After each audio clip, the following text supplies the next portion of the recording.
Imagine walking into a crowded marketplace.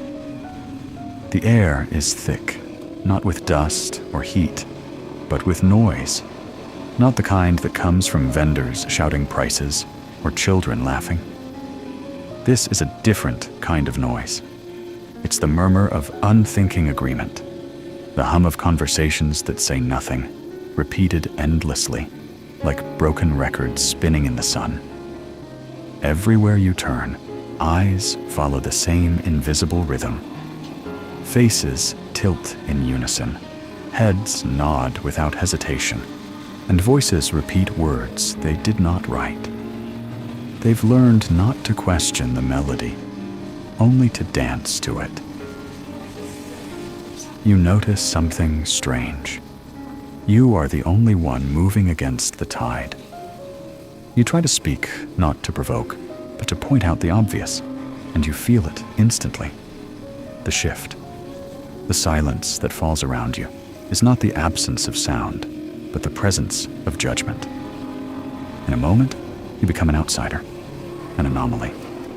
The eyes that once passed over you without thought now weigh you, measure you, and find you guilty of thinking for yourself. Here's the paradox. You live in an age that worships individuality, yet demands conformity more than any other era before it. We are told to be ourselves, but only in ways that don't disrupt the collective trance. We are encouraged to speak our truth, but only if it fits within the boundaries of what is socially palatable. We are promised freedom, and yet, most people would rather surrender it than bear the loneliness of standing alone. Why? Why does the crowd, in all its grandeur and size, seem so terrified of the solitary voice? Why do intelligent people, people with the capacity for critical thought, melt into mediocrity when placed in groups? Why do we mistake the volume of an idea for its truth?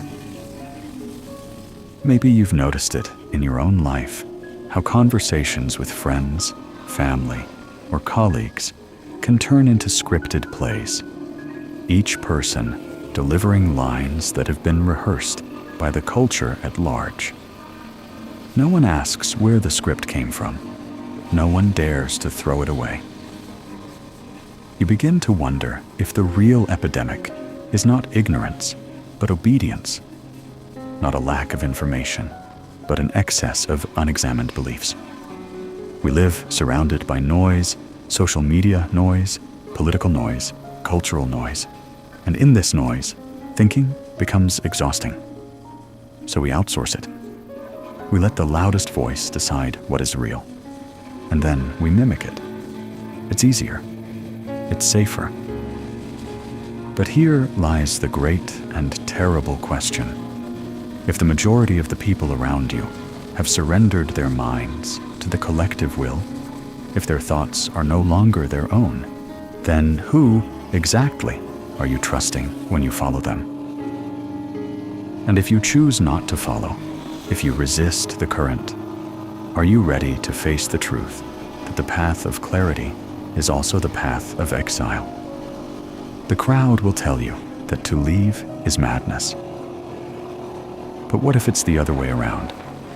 What if the real madness is staying? You feel it now, the tension between belonging and being free. You know that choosing one will mean losing the other. And in that quiet, unsettling awareness, the marketplace hum becomes deafening.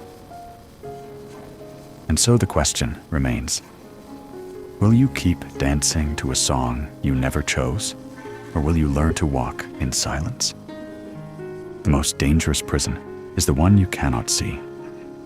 Its bars are not made of steel, but of thoughts. Its walls are not brick, but shared illusions. And in the prison of the mind, escape is not prevented by guards, but by the prisoners themselves, who have grown to love their captivity. Carl Jung once wrote about the collective unconscious, a vast reservoir of archetypes, myths, and inherited patterns of thought that shape how we see the world. It's not just that we're influenced by our culture, it's that we're submerged in it, like fish in water, unable to recognize the medium we swim in. The mass mind doesn't need to silence you directly. It simply wraps you in the comfort of familiarity until you stop seeking anything else. Friedrich Nietzsche called it the herd instinct. He observed that most people do not truly seek truth. They seek comfort, security, and the reassurance of belonging. This instinct was once a survival mechanism. In ancient times, being cast out from the group often meant death. Your brain still carries that ancient terror, whispering that to stand apart is to risk annihilation. But in the modern world, that instinct is weaponized. The tools are no longer spears and exile. They are ridicule, cancellation, algorithmic conditioning, and the steady drip of ideas that are repeated until they feel like your own. Arthur Schopenhauer believed that truth passes through 3 stages. First, it is ridiculed. Second, it is violently opposed. Third, it is accepted as self-evident. But in an age of mass psychosis, many truths never survive the first stage. They are mocked into silence before they can find their voice. You see this every day. An unpopular opinion is voiced, perhaps on politics, morality, or meaning. Before the idea itself can even be examined, the speaker is attacked. Not their logic, not their evidence, them. And so, most people learn the unspoken rule. It is not worth thinking what cannot be said. This is the root of mass psychosis, not stupidity in the literal sense, but the deliberate suspension of one's own critical faculties to avoid the pain of social friction. It is an emotional defense mechanism masquerading as rational consensus. Aldous Huxley, in Brave New World, warned not of a dictatorship of fear, but of one of pleasure, where people are so sedated by entertainment, comfort, and distraction that they no longer care about truth. In such a world, ignorance is not imposed from above. It is chosen willingly. Psychologically, this is reinforced by groupthink, the phenomenon where individuals suppress dissenting views to maintain group harmony. Studies in social psychology, like Solomon Asch's conformity experiments, show that even when the truth is obvious, a single dissenting voice often collapses under the pressure of the majority's agreement. The human brain is not wired for truth at all costs. It is wired for survival. And survival once meant blending in. The problem is that in an age of global communication, the group is no longer a tribe of 100 people. It is millions. The pressure to conform is exponentially greater, and the speed at which falsehoods spread is unprecedented. You may think you are immune, but pause for a moment. How many of your beliefs did you actually arrive at through your own reasoning? And how many did you inherit without ever testing them? How much of what you think is self-evident is simply the residue of repeated exposure? The philosopher Jean-Paul Sartre spoke of bad faith, the act of deceiving oneself to avoid the responsibility of freedom. It is easier to pretend you have no choice than to face the dizzying abyss of having one. Mass psychosis is bad faith on a civilizational scale. The collective pretending that reality is simpler than it is, because complexity demands courage. And so we live in an age where stupidity is not simply the absence of knowledge, but the rejection of thought itself. A world where the dangerous man is not the one who knows too little, but the one who dares to know too much. This is the hidden root. People do not want the truth. They want the illusion that their lives make sense. And if that illusion is shared by enough people, it becomes reality, no matter how absurd it may be. But here's the deeper tragedy. The more people surrender their minds to the collective, the more the collective itself becomes incapable of reason. And when the collective goes mad, the sane are painted as lunatics. You may think you're watching this from the outside, but the truth is, you are already inside. The real question is, will you recognize the bars before the door closes forever? Mass psychosis does not announce itself with banners or sirens. It seeps in quietly, like a slow leak in the hull of a ship. And by the time you feel the cold rush of water against your ankles, it is already too late. At first, the consequences are subtle. You notice conversations becoming shallower, not in words, but in weight. People stop asking why and settle for what.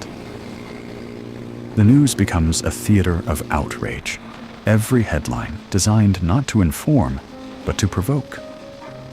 The more polarized the narrative, the easier it is to choose a side, and the less effort it takes to think.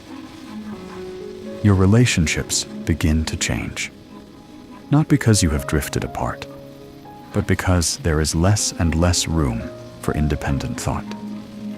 You find yourself biting your tongue, not out of politeness, but out of self-preservation. You avoid topics. You let lies pass unchallenged. You smile when you want to scream. This is how the mind learns to kneel. On a societal scale, the consequences become catastrophic. When enough people abdicate their responsibility to think, the culture itself becomes an echo chamber. Policies are made not based on wisdom, but on popularity. Complex issues are reduced to slogans. And the people intelligent enough on their own become collectively stupid when acting as a crowd. History is full of such moments. Witch hunts in medieval Europe, where entire communities convinced themselves that human evil could be burned away in the screams of the accused. The rise of fascist regimes, where neighbors turned on neighbors, not because they hated them, but because they feared being the lone dissenter. Financial bubbles, where rational investors ignored obvious danger because everyone else was still buying. It is the same pattern. The crowd convinces itself it is sane, and in doing so, becomes blind to its own madness. Psychology offers an explanation in the form of pluralistic ignorance, the phenomenon where individuals privately reject a belief, but assume everyone else accepts it, so they go along with it. Imagine a theater where smoke starts to fill the room. Each person sees it, feels unease, but looks around and sees no one reacting, so they too remain seated. The smoke thickens, the air grows toxic, and still no one moves. This is not just a metaphor. This is the air we breathe today. Cognitive biases tighten the trap. Confirmation bias ensures we seek only the information that supports our pre-existing views.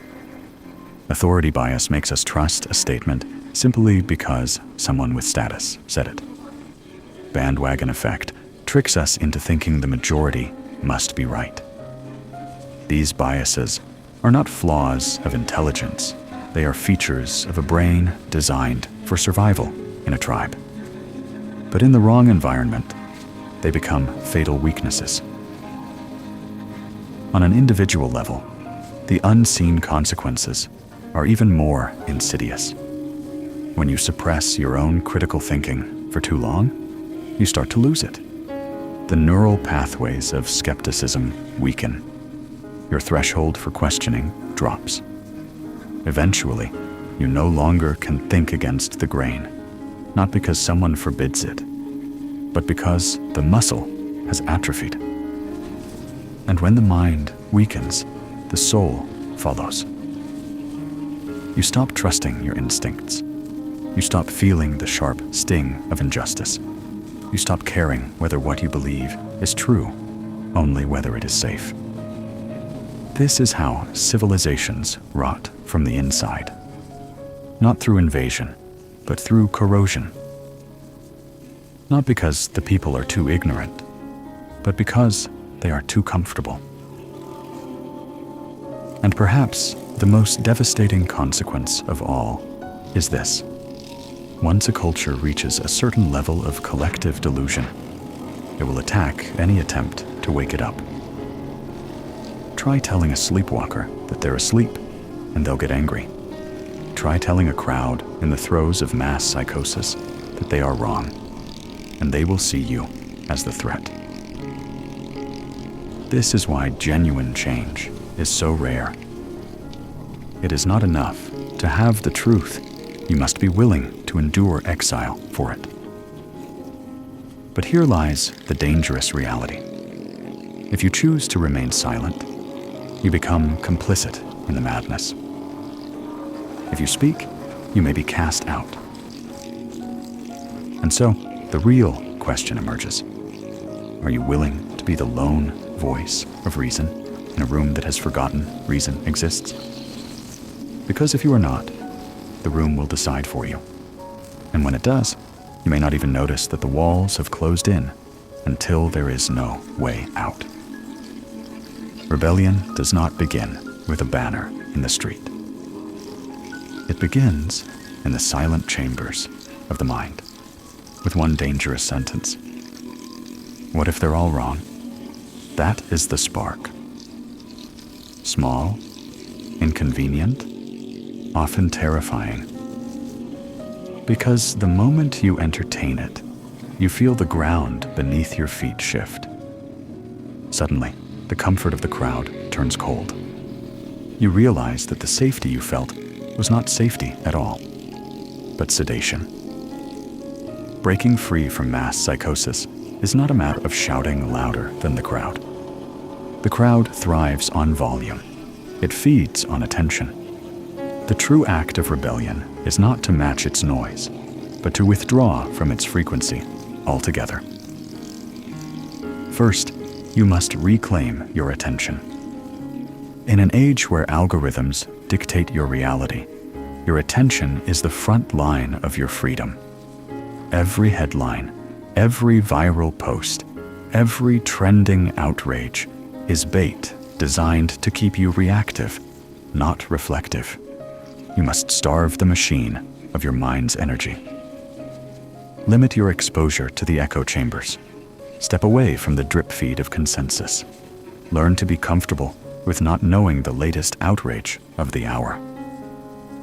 Carl Jung said, "Until you make the unconscious conscious, it will direct your life, and you will call it fate." The first step out of mass psychosis is to drag the unconscious into the light, to question the stories, the slogans, and the unquestioned truths you've inherited. Write them down. Trace their origins. Ask yourself, who benefits if I believe this? Who loses if I stop? Second, you must reclaim your language. George Orwell warned that corrupted language leads to corrupted thought. When the crowd repeats slogans, they are not merely speaking, they are programming themselves. Refuse to use the words designed to limit your thinking. Speak in precise terms, even if it makes you slower to respond. The crowd hates slowness. It lives on reflex. You must relearn deliberation. Third, you must find the others. Rebellion in solitude is noble, but rebellion in community is sustainable. This does not mean forming another echo chamber. It means surrounding yourself with people who value truth more than comfort, who challenge you as much as they support you. People whose loyalty is not to you personally, but to the reality you are all trying to uncover. But here's the paradox. To find such people, you must first be willing to stand alone. You must endure the wilderness, the period where you feel exiled from the normal world.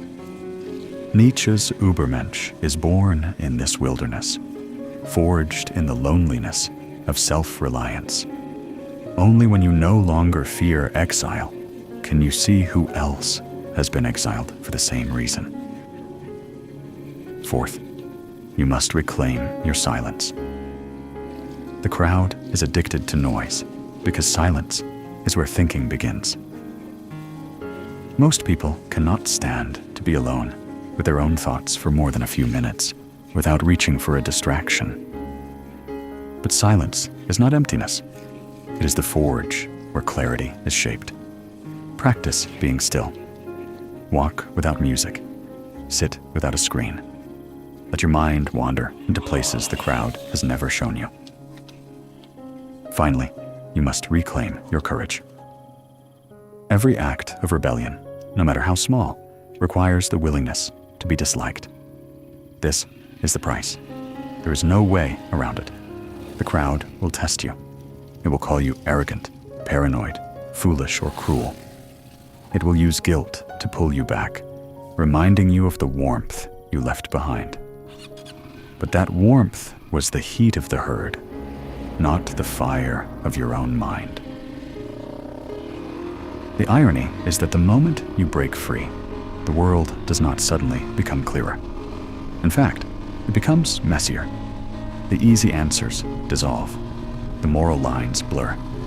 You are left with complexity, uncertainty, and the constant demand to think for yourself.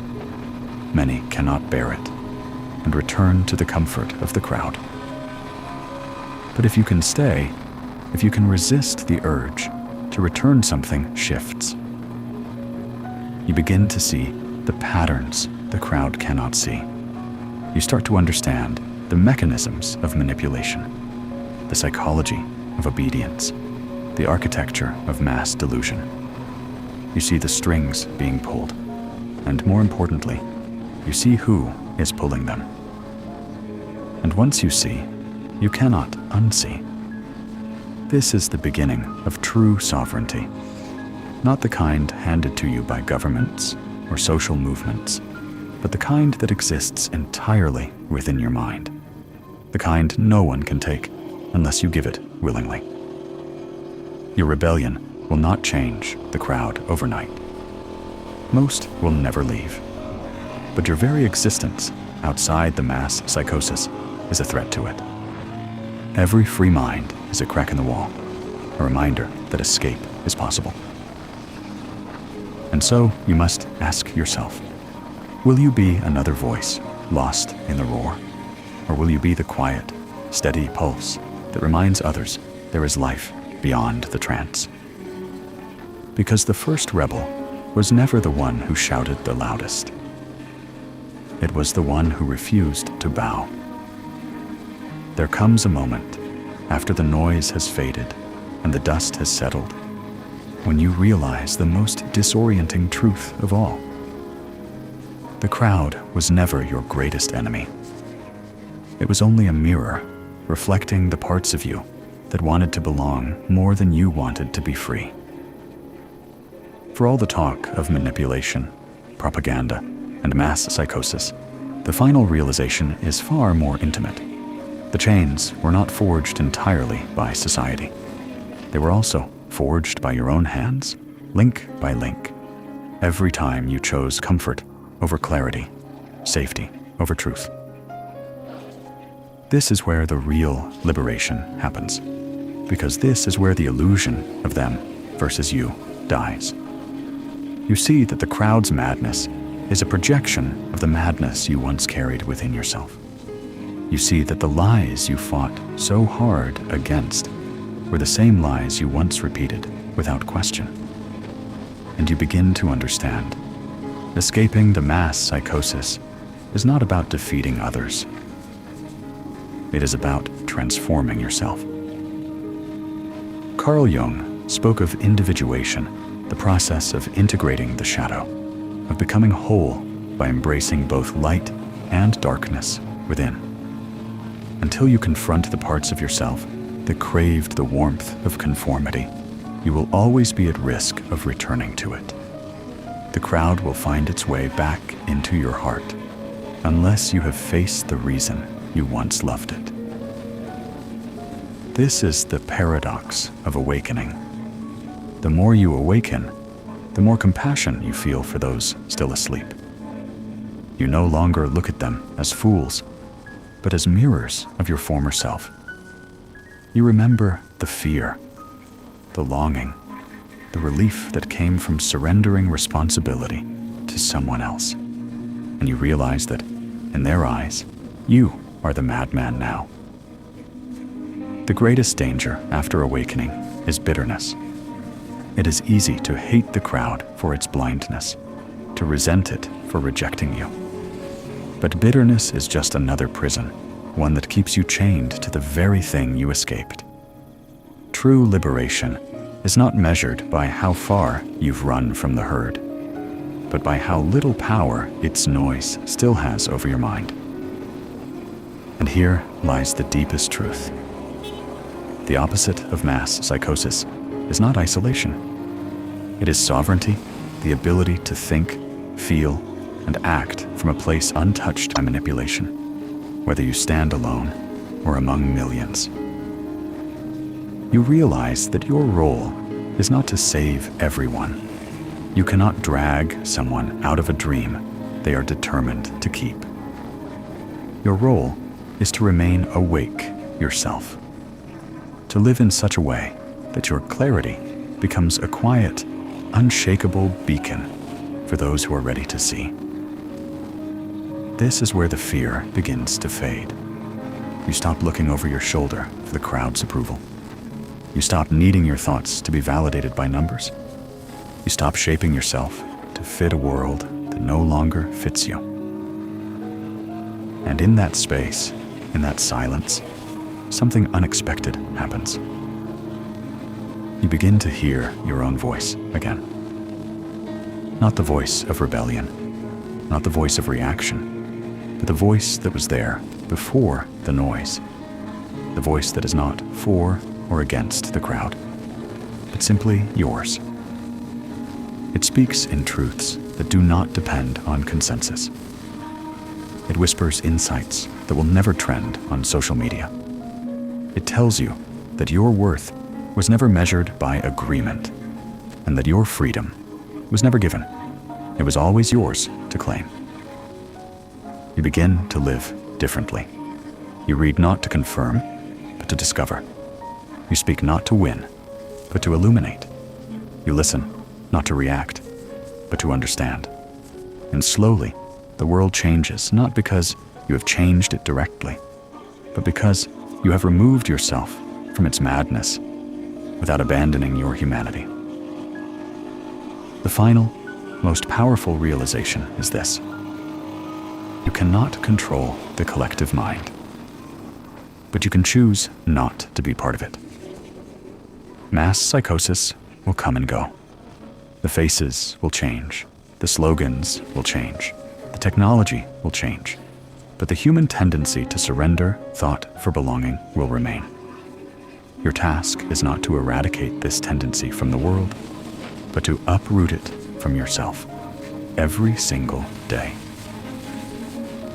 And when you do, you discover that freedom is not the absence of influence, it is the mastery of it. You will still live among others, still hear their voices, still feel the pull of their tides. But you will stand rooted in the one place they cannot touch, the quiet clarity of your own mind. This is the truth the crowd will never tell you, because it cannot. The crowd only exists when you believe you need it. The moment you don't, it dissolves into the background of your life, and you walk forward without its permission. And so you leave the marketplace. The hum of unthinking agreement fades behind you. The road ahead is quieter, lonelier, and far less certain. But it is yours, and in the stillness, you finally understand. You were never meant to be one of them. You were meant to be free.